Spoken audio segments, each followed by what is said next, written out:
Hello everyone, welcome to my channel ख्वाहिश तुमसे है। सो कैसे हो आप सब लोग? आई होप आप सब लोग बहुत अच्छे होंगे, हेल्दी होंगे। अब ज़्यादा बकवास ना करते हुए अपनी स्टोरी स्टार्ट करते हैं। स्टोरी नेम एक रिश्ता ऐसा भी तुमसे है कि लास्ट पार्ट में आपने सुना ही था कि रितिका और नितिशा दोनों के बीच बहुत सारी रंग बिरंगी बट ब्यूटीफुल सी बहस हो रही होती है। और नेक्स्ट डे होते ही जैसे ही नितिशा रितिका के घर से निकलती है, उसका हो जाता है पैर स्लिप सीढ़ियों से और वो जाके धड़ाम से गिरती है। और इस टाइम पे रितिका भी अपने घर होती है, वो लेके भागती है उसे हॉस्पिटल। तभी डॉक्टर बोलता है कि ज़्यादा बड़ी चोट नहीं है, सिर्फ मामूली सा फ्रैक्चर है, अगर आप चाहो तो ये जा सकती है ऐसे ही। तभी नितिशा बोलती है कि मैं मेरे घर जाऊंगी, लेकिन रितिका साफ मना कर देती है कि तुम जब घर जाओगी तो पूरी ठीक होने के बाद, उससे पहले खबरदार तुम घर से बाहर भी निकली तो। तभी नितिशा बोलती है कि आपकी कोई भी ज़बरदस्ती मेरे ऊपर नहीं चलेगी, समझ आया? आप बोलो हाँ, आप बोलो ना, आप बोलो जाओगी, आप बोलो नहीं जाओगी, मैं कुछ भी नहीं सुनने वाली। वैसे भी हम दोनों के बीच में ऐसा कोई भी नहीं है। क्या कोई भी नहीं है? मतलब हम दोनों के बीच में कोई भी रिश्ता नहीं, हम दोस्त भी नहीं है। हाँ तो इंसानियत के नाते बोल रही है तुमसे, चुपचाप घर रुक जाना, ठीक है? और मुझे जाना है, अर्जेंट काम है। हाँ तो जाइए ना, मैं चले जाऊँगी। वैसे भी टिकट मेरे पास है ही, बैग में ले आऊँगी, आप जाइए। तो मैं घर छोड़ के जाऊँगी, समझ आया?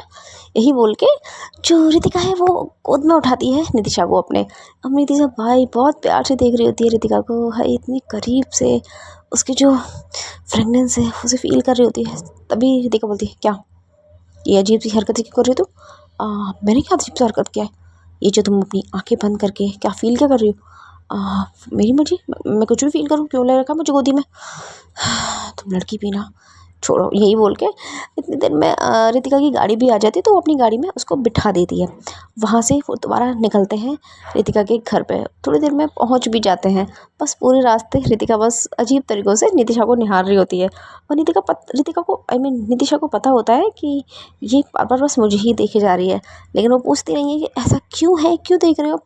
वहाँ जैसे ही वो घर पहुँचते हैं, रितिका फिर से उसे अपनी बाहों में उठाती है और हॉल में जाके एक सोफे पर बैठा देती है। तभी पीछे से उसकी मॉम आती है कि बेटा सब कुछ ठीक था ना, डॉक्टर ने क्या बोला? कुछ नहीं बोला मॉम, बस बोला है छोटा सा फ्रैक्चर है, टाइम के साथ ठीक हो जाएगा, 2-3 दिन लगेंगे। अच्छा अच्छा बेटा, मैं तो डर ही गई थी, इतनी ऊंचाई से गिरी थी। तुम ठीक हो ना नितिशा बेटा? हाँ माँ, आंटी मैं ठीक हूँ। चलो शुक्र है। वैसे अब तुम जाओ मत, 2-3 दिन बाद ही जाना। अरे नहीं, वो मैं सोच रही थी कि चले ही जाती हूँ। वैसे भी किसी को मैं बिल्कुल भी एक आंख नहीं मारी हूँ ना। अरे किसी का क्या मतलब है, तो मुझे तो अच्छी लग रही हो ना। तभी पीछे से रितिका बोलती है, हाँ हाँ, तुम सास बहू की जोड़ी ना ऐसे ही करोगे, तो दूसरों की चुगली करने से तुम्हें फुर्सत थोड़ी मिलती है। अब जैसे ही ये बोलती है रितिका, भाई एक तो रितिका की मॉम, ऊपर से नितिशा, दोनों शॉकिंग नज़रों से देखते हैं उसको। अब वो तो चले जाती है ये बोल के, उसे समझ नहीं आता क्या बोला। लेकिन तभी रितिका की मॉम बोलती है, चलो एक्सेप्ट तो कर लिया ना मेरी बेटी ने कि तुम मेरी बहू हो, तो चलो फिर मैं सास वाला तुम्हारे साथ बिहेव करती हूँ। वो नहीं ना आंटी जी। अरे आंटी क्यों बोल रहे हो, मम्मी बोलो ना। देखो उसने बोल दिया है मैं सास हूँ, तो मुझे मम्मी बोलो। अरे वो गलती से बोल दिया होगा, जो भी बोला हो, मैं तो सास हूँ, मुझे तो आ गया भाई सास वाला रोब। और मैं बोल रही हूँ शांति से लेटी रहो यहाँ पे। अरे क्या, मैं तुम्हारे लिए कुछ खाने के लिए लेके आती हूँ, वैसे भी मुझे अच्छा नहीं लगा था, तुम चाह रही थी। अच्छा तभी मेरा, अरे नहीं नहीं, मैंने दोरा भी नहीं बोला। और रितिका चले जाती है, अपने कमरे में बैठी होती है और यही सोच रही होती है, क्या यार ये लड़की भी पता नहीं क्या ही चाहती है मुझसे। लेकिन फिर से वो अपनी बात पे गौर करती है कि उसने बोला क्या। अब फिर सोचती, ओह शिट, ये मैंने क्या बोल दिया।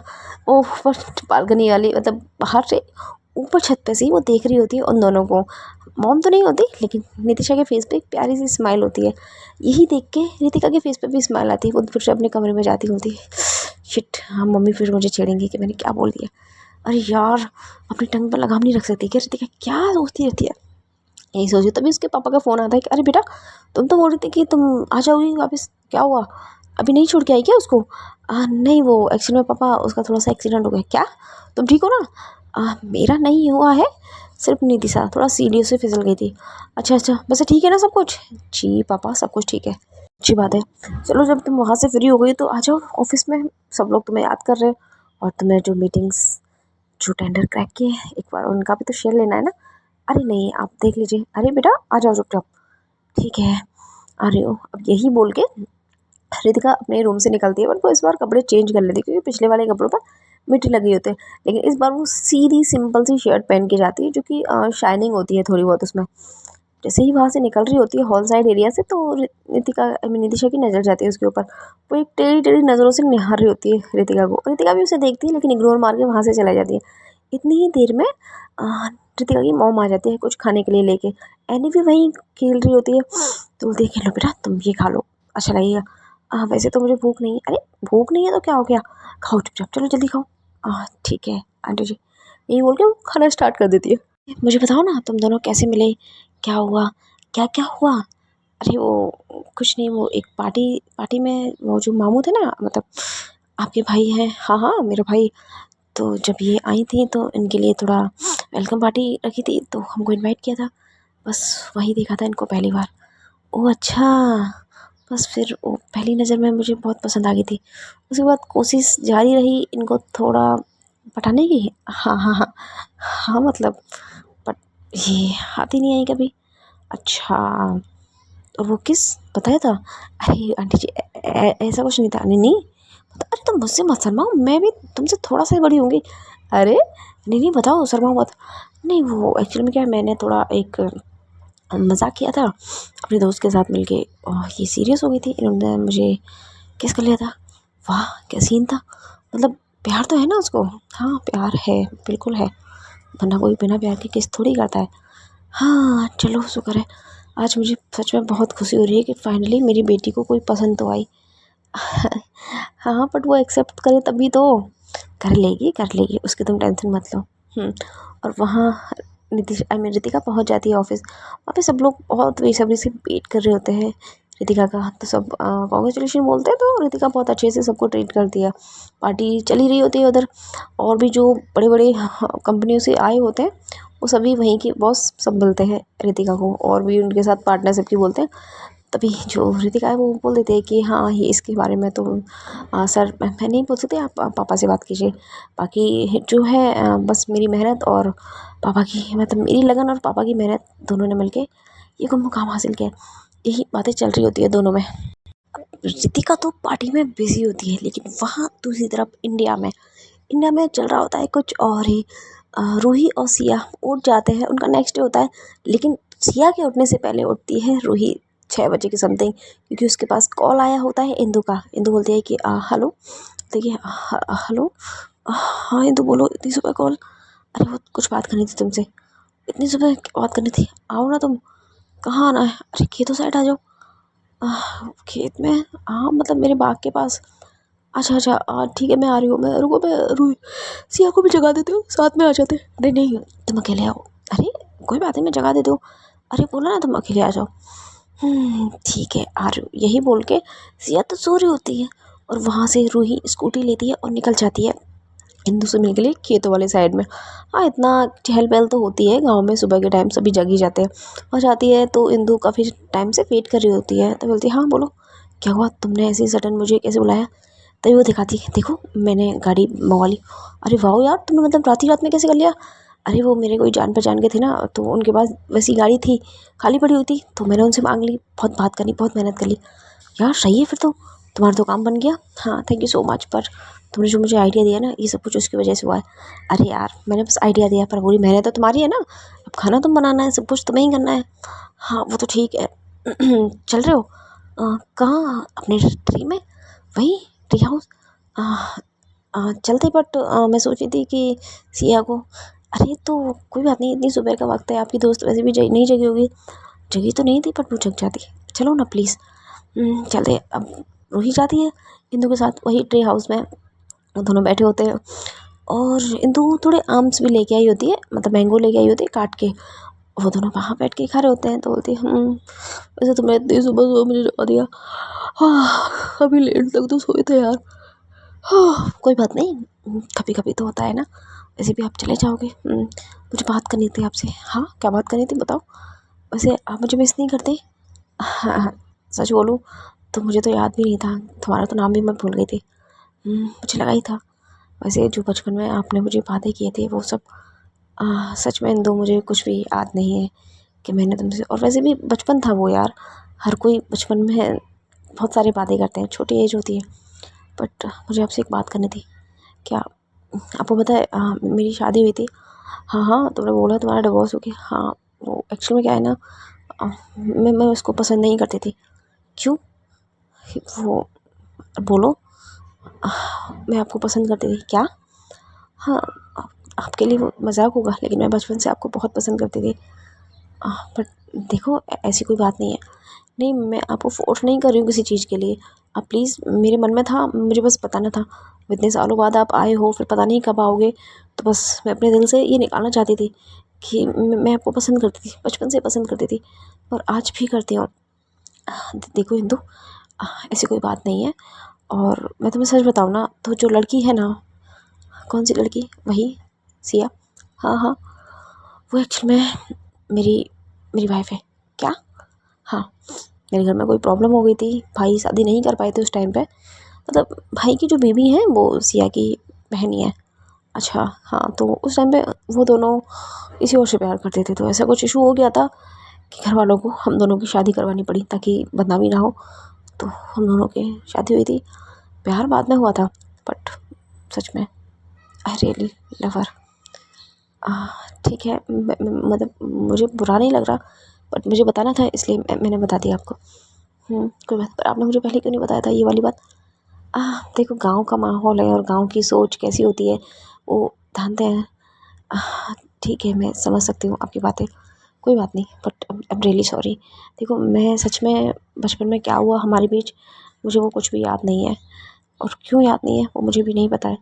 बट मुझे बस इतना पता है कि मैं सिया को बहुत प्यार करती हूँ।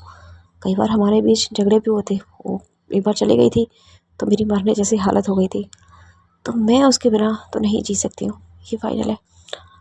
अच्छा, आप सेंटी मत हो, कोई बात नहीं, मैं कुछ नहीं कर रही हूँ। ठीक है, चले हम कहाँ?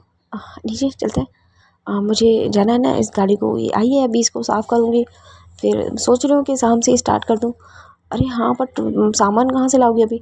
वो तो घर पे रखा हुआ है ना, पहले मैं घर के सामान का थोड़ा यूज़ कर लेती हूँ, छोटी दुकान खोलती हूँ। अभी इतना सामान इसमें लगाऊंगी नहीं, जब लगेगा मुझे कि हाँ अब थोड़ा लोग आ रहे हैं, उसके बाद इसमें सामान डाल दोगे।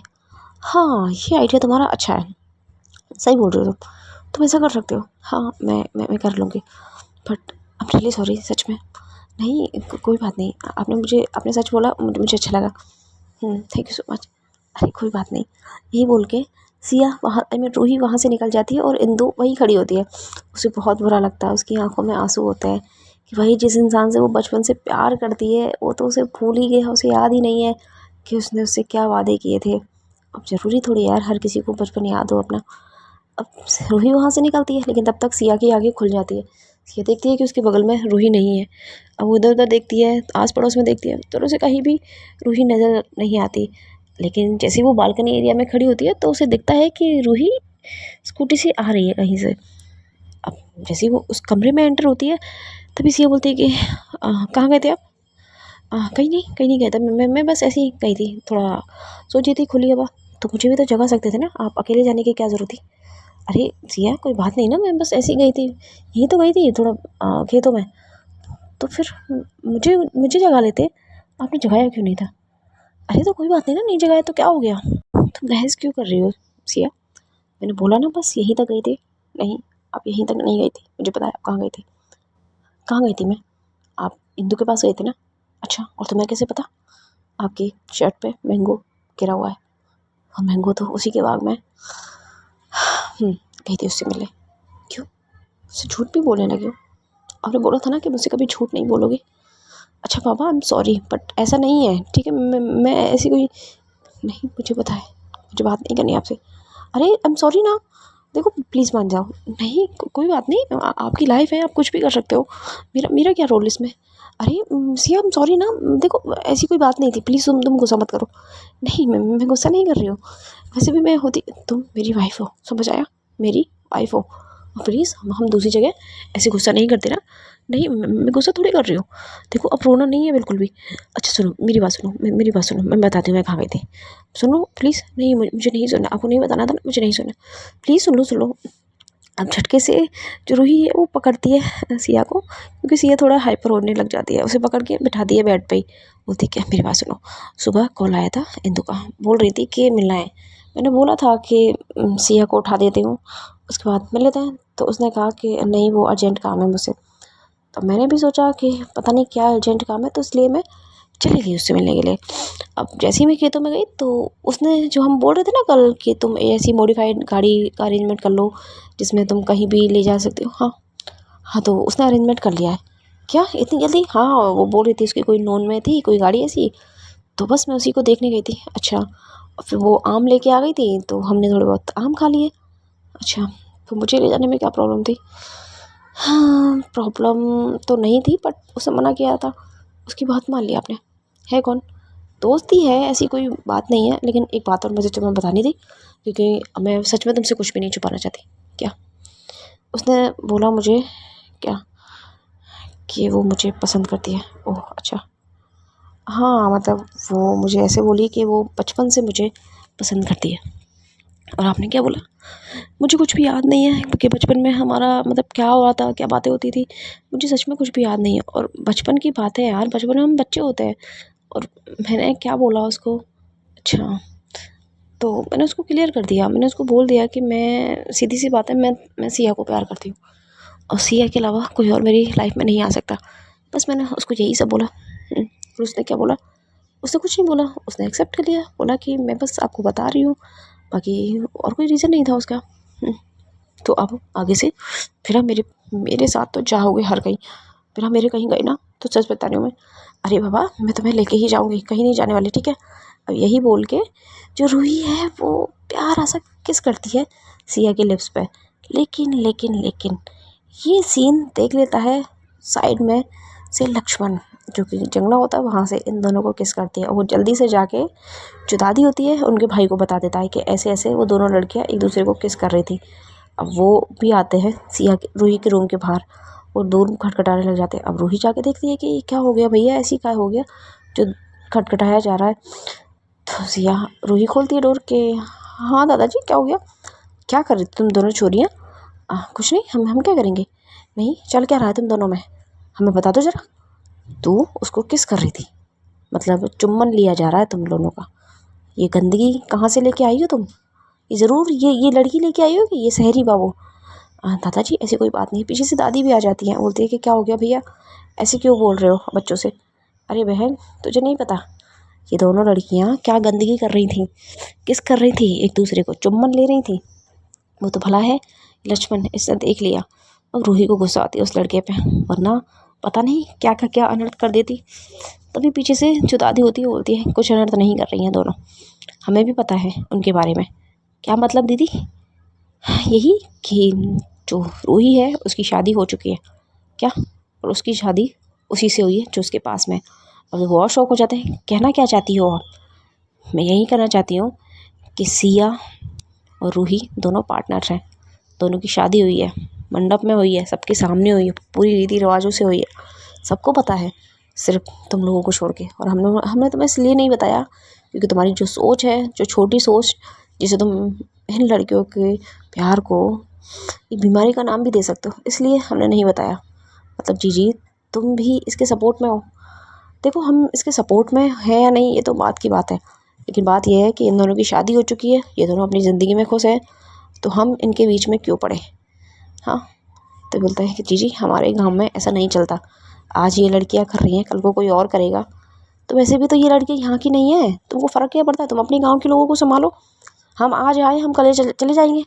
ना ना जी ना, हम ऐसी गंदगी को बाहर ही ना जाने देंगे। अब आगे रूही खड़ी होती है, क्या कहना चाहते हो दादाजी, सीधा सीधा बोलिए कि कैसी गंदगी, और वैसे भी ये लड़की मेरी बीवी है, प्यार करती हूँ मैं इससे, क्या? और वैसे भी मैंने कोई ज़बरदस्ती थोड़ी करके शादी की है या घर से भाग के शादी करके आई हूँ। मेरी फैमिली ने, इसकी फैमिली ने रजामंदी से शादी कराई है हमारी। आपको यकीन ना हो तो जाके फ़ोटो देख लीजिए। हमें कुछ ना देखना चाहिए, हमारे सीधी सी वो सिद्धांत है कि ऐसी चीज़ जो करता है, ऐसी बीमारियों को जो लाता है, हम उन्हें जड़ से ख़त्म कर। अरे हमारे गांव में तो प्रेम विवाह चलता ही नहीं है, ये तो पता नहीं किसी टाइप का विवाह करके बैठी हैं, तो हम तो ना जाने देंगे जी काम से। अभी रूही बोलती है कर क्या लोगे आप, बता दो मुझे, आपको क्या लगता है कि मैं विदेश से आई हूँ, पली बड़ी तो मैं यहीं हूँ ना, अब उखाड़ क्या लोगे मेरा, सारा गांव इकट्ठा हो जाएगा तो भी मेरा कुछ बिगाड़ नहीं पाएगा। यही बोल के रूही हाथ पकड़ती है सिया का और अपना बैग उठाती है और दादी को बोलती है चलो आप यहाँ से। लेकिन आगे चल के कुछ लोग उनका रास्ता रोक लेते हैं कि नहीं, जाने तो हम नहीं देंगे। और जो लक्ष्मण होता है वो गंदी नज़रों से सिया को देखता है। वो सिया का हाथ पकड़ के उसे अपनी तरफ खींच लेता है। और जैसे ही ये सब होता है भाई रूही को बहुत गुस्सा आती है। रूही उस लक्ष्मण को पकड़ती है और बहुत बुरी तरीके से मार दी है। हाँ, जो आसपास में लोग होते हैं वो कोई नहीं आ रहा होता कि भाई ये लड़की कैसे मार रही है। तभी दादी बोलती है बॉक्सर है मेरी छोरी, बॉक्सर अच्छो अच्छो को धूल चटा के बैठी है, किसी में दम है तो आके बताओ अखाड़े में, एक एक को मजा जगा देगी। अब सारे लोग जो गांव के होते हैं उनमें से एक और आदमी आता है, उसके हाथ में डंडा होता है, वो पीछे से मारने वाला होता है रूही को। रूही फिर से उसे बहुत बुरी तरह पटकनी देती है और बहुत मारती है। तभी दादी अपने भाई के पास जाती है कि मैं तो आपको देखने आई थी, लेकिन अब मुझे लग रहा है कि मेरी गलती है कि मैं काहे तुझे देखने आई। अगर तू मर ही रहा होता ना तो तू मर ही जाता। ऐसे गांव से तो अच्छा है कि मैं बाहर ही रहती हूँ और मैंने अपने बेटे को बाहर ही रखा है। वरना आज मेरा बेटा इस जगह रह रहा होता तो उसकी भी सोच वैसी ही रहती जैसे इसकी और इस गांव वाले की है ना। और लक्ष्मण भाई उसके खून निकला होता है, वो भी खड़ा होता है, वो फिर से रूही पे मारने के लिए आ रहा होता है, लेकिन रूही फिर से उसे पकड़ लेती है। देखिए तू वही है ना जो मेरी बीवी को घूर घूर के देख रहा था, तेरी हिम्मत की दाद देनी पड़ेगी। दूसरी की बीवी को देखता है, उसे बहुत मारती है, बहुत ज़्यादा। अब जब देखते हैं गांव वाले कि यार ये लड़की तो संकट में आ ही नहीं रही है तो क्या करें उधर से। फिर दादा बोलते हैं ठीक है, हम कुछ ना कह रहे तो उसे, क्योंकि तू हमारे गांव की है ही ना, तो ऐसा कर अपना बोरी बिस्तर उठा और निकल जा यहाँ से। ऐसा रूही को बोलते हैं। अब रूही की आंखों में जब गुस्सा उतर आता है ना, वो अपने दादा पे भी हाथ उठा सकती है, इतना गुस्सा था, लेकिन वो शांत रहती है। सिया का कस के हाथ पकड़ा होता है और दूसरी तरफ उसका बैग पड़ा होता है। दादी को बोलती है चलो दादी यहाँ से। वहाँ से थोड़ी दूरी पे जाती है कि पीछे से इंदू भी आ जाती है। हाँ, इंदू के पास एक गाड़ी होती है, मतलब ज़्यादा बड़ा नहीं, ऑटो टाइप का ही होता है, उसे लेके आती है। तभी वहाँ रूही बोलती है कि तुम, हाँ मैंने सुना अभी जो हुआ, ऐसे ही ये गाँव वाले, मुझे पता था, इसलिए शायद मैं कभी, कोई बात नहीं, तुम लोग बैठो, मैं तुम्हें बाहर तक छोड़ दूँगी। नहीं नहीं हम चले जाएंगे। अरे बैठो, दोस्ती के खातिर ही बैठो, पर पता नहीं कब मिलना रहेगा। अब यही बोल के जो दादी है और इंदू वगैरह है सब उस गाड़ी में बैठ जाते हैं और वहाँ वो गाड़ी चलती रहती है। थोड़ी देर में उस गांव से वो क्रॉस हो जाते हैं और वाराणसी आ जाते हैं। वहाँ पे दादी बोलती है कि बेटा अभी की तो कोई ट्रेन है ना, शाम की ट्रेन रहेगी, तब तक हम गंगा घाट बैठ लेते हैं सभी लोग। यही बोल के जो दादी और रूही वगैरह सब गंगा की साइड में बैठ जाते हैं। तो आ रही होती है बहुत ज़्यादा रूही को, और इंदू भी उधर ही बैठी होती है। तभी इंदू बोलती है कि तुम टेंशन मत लो, ये गांव वालों की सोच कभी नहीं बदलेगी। मैं थोड़े बहुत पैसे इकट्ठे होने दो मेरे, मैं भी इस बंगली हवेली को और इस बागान को बेच के कहीं और चले जाऊंगी, कहीं और अपना जीवन बसर करूंगी, क्योंकि ऐसे तो मैं मर जाऊंगी इस जगह। जैसे ये लोग हैं, जैसे यहाँ की सोच है, जैसे अकेली मैं रहती हूँ ना, आए दिन हर किसी की नज़र मुझे काटने को दौड़ती है, यही सोच रही होती है। रूही बोलती है कि ठीक है, वैसे तुम सही कर रही हो, लेकिन मेरी बात ध्यान से सुनना, हो सके ना तो सामने वाले की जान ले लेना, लेकिन खुद की इज्जत मत जाने देना, क्योंकि इनकी नज़रें आज मैंने देख ली बहुत अच्छे से, खासकर मेरे दादा की। जो औरत की इज्जत नहीं करता ना, मेरी नज़र में उसकी कोई इज्जत नहीं है। तभी दादी बोलती है कि बेटा छोड़ो, तुम अपना दिमाग क्यों ख़राब करती हो, आज मैंने भी देख लिया, अब चाहिए मरते रहें तब भी मैं आऊँगी नहीं कभी यहाँ लौट के, यही सोच रही होती है। और वहाँ देखते देखते काफ़ी टाइम हो जाता है उसी गंगा घाट पे बैठे बैठे उन सब लोगों को। ये बोलते हैं कोई बात नहीं ना, अब छोड़िए, कोई बात नहीं। कैसे कोई बात नहीं यार, तूने बोला था कि वो तुम्हें देख रहा है, तुम्हें अच्छी नज़र से, मुझे ध्यान देना चाहिए था, मेरी गलती है, इसलिए मैं चाहती थी कि तुम कुछ सीखो, ताकि जिस दिन मैं तुम्हारे पास ना रहूँ तो तुम क्यों नहीं रहोगे अब मेरे पास। हाँ, क्यों नहीं रहोगे। अरे मेरे कहने का मतलब है कि मैं अगर तुम्हारे आसपास नहीं हूँ और तुम्हारे साथ ऐसा कुछ हो जाए तो तुम खुद की सुरक्षा खुद कर सको, इसलिए मैं चाहती थी कि तुम सेल्फ डिफेंस सीखो। समझ आया। हाँ मुझे समझ आ गया है, हम जा रहे हैं ना घर, मैं अच्छे से सीखूँगी, अब टेंशन मत लीजिए। मैं बस यही चाहती हूँ कि तुम हमेशा अपना ध्यान रखो और किसी के ऊपर भी डिपेंड ना रहो। नहीं रहूँगी किसी के ऊपर भी डिपेंड। और वहाँ दूसरी तरफ स्विट्ज़रलैंड में जो रितिका होती है वो सब कुछ पार्टी वगैरह ओवर करके वो और उसके पापा घर जाते हैं, तो देखते हैं कि हॉल में कोई बैठा नहीं होता। सिर्फ एनी जो कि खेल रही होती है एक सर्वेंट के साथ में, उसे बहुत परेशान कर रही होती है। अब रितिका जाती है कि अरे एनी तुम अभी तक सोई नहीं हो और रात के 9 बजे हुए। नहीं दी, मेरे को नींद ही नहीं आ रही थी। अच्छा तुम्हारी मैम कहाँ है? मैम अपने कमरे में सो रही है। और बुआ कहाँ है? बुआ भी अपने कमरे में लेटी हुई हैं। अच्छा सब कुछ ठीक है ना? हाँ सब कुछ ठीक है। मैं बहुत खेल रही थी, मुझे बहुत मज़ा आया, बुआ ने मुझे आइसक्रीम खिलाई थी। अच्छा अच्छा ठीक है चलो। अब वो वहाँ से चले जाती है, उसके पापा तो उसके कमरे में जाते हैं तो देखते हैं कि जो उनकी वाइफ होती है वो बस थोड़ा फ़ोन यूज़ कर रही होती है, थोड़ा लेटी हुई होती है। तो वो बोलते हैं क्या हो गया, परेशान सी लग रही हो? अरे नहीं परेशान नहीं हूँ, बस थोड़ा थकी हुई हूँ। क्यों? अरे वेट कर रही थी, जब आप होते हो तो थोड़ा। हाँ तो तुम्हारे लिए नहीं लेके तो आए हैं, उससे बात करते। अरे काफ़ी बात कर ली, मुझे लगा था बच्ची को सो जाना चाहिए, वैसे भी पैर में चोट लगी हुई है। सही बोली थी, पर चोट लगी कैसे? अरे बताया होगा ना तो आपको। हाँ बताया था रितिका ने। क्या छोड़िए, अब रूही रितिका अपने कमरे में जाती है, फ्रेश वगैरह होती है और डायरेक्ट निकल जाती है नितिशा के कमरे में। पहले डोर नॉक करती है तो नितिशा धीरे धीरे करके आती है, डोर ओपन करती है तो सामने देती है रितिका। तो देख ठीक हो तुम?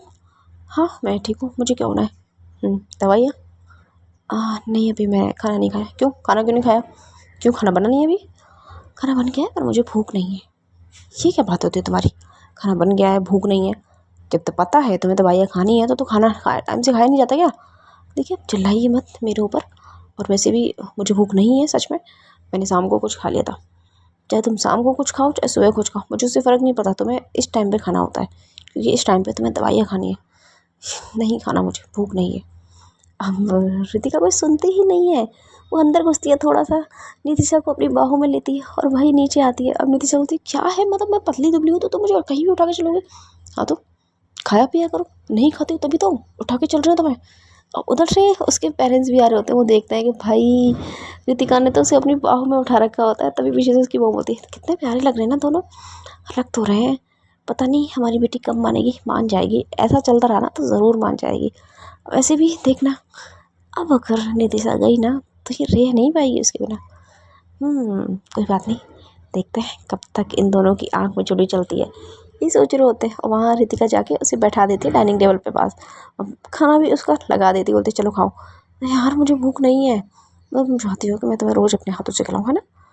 नहीं मैंने ऐसा कब बोला, तो खाओ खुद खुद से, बट मुझे भूख नहीं है।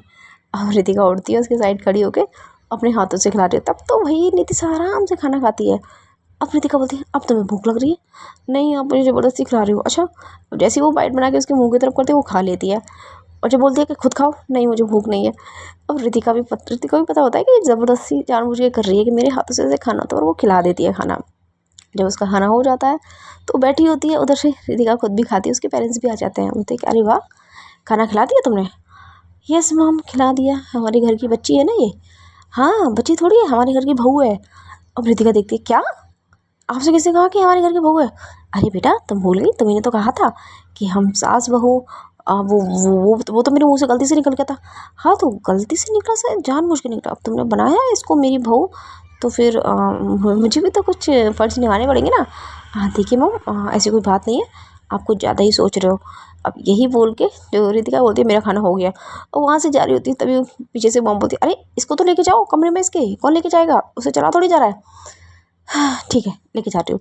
वो आती है, नितिशा को अपनी बाहों में उठाती है और लेके जाती है उसके कमरे में और लेटा देती है बेड पर। ठीक है, अगर किसी चीज़ की प्रॉब्लम रहेगी तो मुझे बिल्कुल भी परेशान मत करना, मैं वैसे भी आपको परेशान नहीं करती हूँ, समझ आया आपको? अब वो अपने कमरे में जाने वाली होती है तभी वो सोचती है अगर यार इसको वॉशरूम जाना रहेगा तो कैसे जाएगी चल के। फिर से उसके कमरे में आती है और उसी के बेड पर एक तरफ लेट जाती है।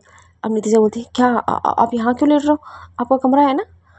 देखिए मिस, आपके पैर में चोट लगी है, अगर रात को आपको वॉशरूम जाना रहे या कोई और भी काम रहेगा तो आप तो अपने पैर में लगा लोगी कि मेरा तो पैर ठीक ही नहीं हुआ, फिर आप जाओगी कहाँ से यहाँ से, है? तो इसलिए मैं चाहती हूँ कि मैं तुम्हारे साथ यहीं रहूँ इसी कमरे में, ताकि तुम्हें कोई ज़रूरत रहे तो मुझे उठा सको। मैं मैनेज कर लूँगी कोई बात नहीं, बट मैं मैनेज नहीं कर सकती ना, मैं क्यों रिस्क लूँ, तुम्हारे पैर को जल्दी ठीक करना है मुझे।